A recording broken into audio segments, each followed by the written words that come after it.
Hey, my name is Nigel Spence, and I'm coming to you from my kitchen at my restaurant, Ripe Kitchen and Bar in Mount Vernon, New York. And even though I'm a Jamaican national from the land of wood and water, I'm actually going to be doing a Trinidadian dish today, which is called Trinidadian Callaloo. So we're going to get right into it with all of these wonderful ingredients.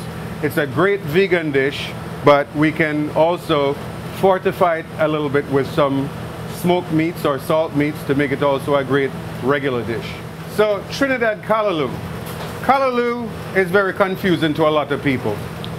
In Jamaica, we have one strain of it that grows even wild. Trinidadians, when they're making Trinidad Callaloo, they actually use the leaves from a root vegetable called a dasheen. They use the leaves from the dasheen, and that's what they call callaloo, or bhaji leaves. We in Jamaica, we just use regular callaloo, but since we're doing a Trinidadian dish, I'm going to try to stick closer to the Trinidadian method, except that we do not have any dasheen leaves, and a great substitute for that is fresh spinach, which we have here. So in this dish, we're going to incorporate fresh spinach. This is a little bit of chopped up pumpkin or calabaza. These are whole okras. This is chopped onions. This is a little bit of chopped cilantro, or shadow benny as they call it in Trinidad. Shadow benny and cilantro are from the same family but a little bit different. The shadow benny is a little bit stronger tasting. This is some Scotch bonnet peppers cut up along with some seasoning peppers together. Seasoning peppers are very similar to Scotch bonnet peppers, except that they don't have much heat. They're called ajicito peppers in the Spanish countries. This is green onions or scallions. We have some chopped garlic, and here we have a little bit of poultry seasoning. In Trinidad, I know they like to use the Maggi seasoning or a bouillon cube. Here we're going to use a little bit of poultry seasoning as a substitute. And we have some Jamaican thyme. So if it's going to be a vegan dish, of course you wouldn't want to add salt pork, but the salt pork gives it such a wonderful additional flavor. It really kind of just brings the whole flavor home, brings everything together. Very easy to get started with this dish. It's a real one-pot meal. Again, as with all Caribbean cooking, the ingredients not strict.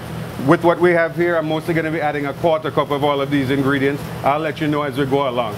So we're going to start right over here. Okay, so here we're going to add a little bit of coconut oil, just enough so that we can saute our seasonings.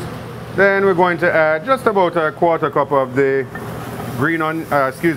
Spanish onions, about a tablespoon of the habanero peppers and the seasoning peppers together, a quarter cup of green onions, quarter cup cilantro, a tablespoon of garlic, a couple of sprigs of thyme, our poultry seasoning. We're now going to add our pumpkin or calabaza, whole okra, and our spinach, and now our coconut oil. I use probably about maybe 3.5 cups of coconut oil. Coconut milk. If you're a meat eater like I am, and you're interested in more flavor, then we're definitely going to add the salt pork. Then just a little bit of salt and some pepper.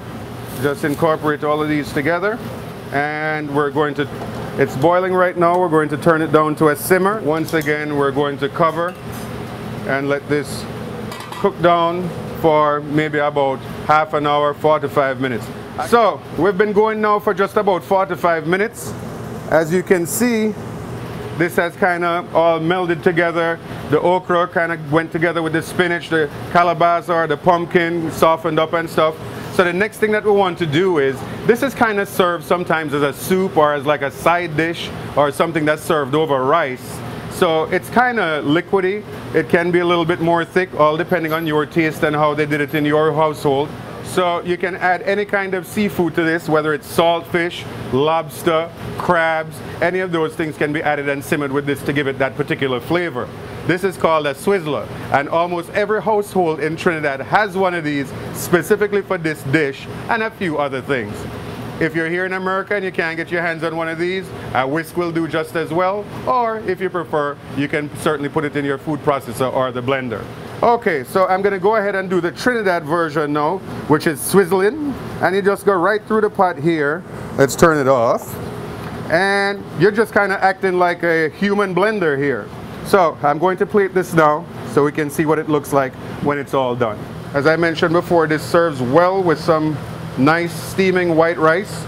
We can garnish it with some chopped tomatoes, a nice sprig of thyme, garnish it with a bit more parsley. And this is our dish, Trinidad Callaloo with steaming white rice. This is Chef Nigel Spence from Ripe Kitchen and Bar in Mount Vernon, New York. I just made for you Trinidad Callaloo, this time made by a Jamaican. Enjoy.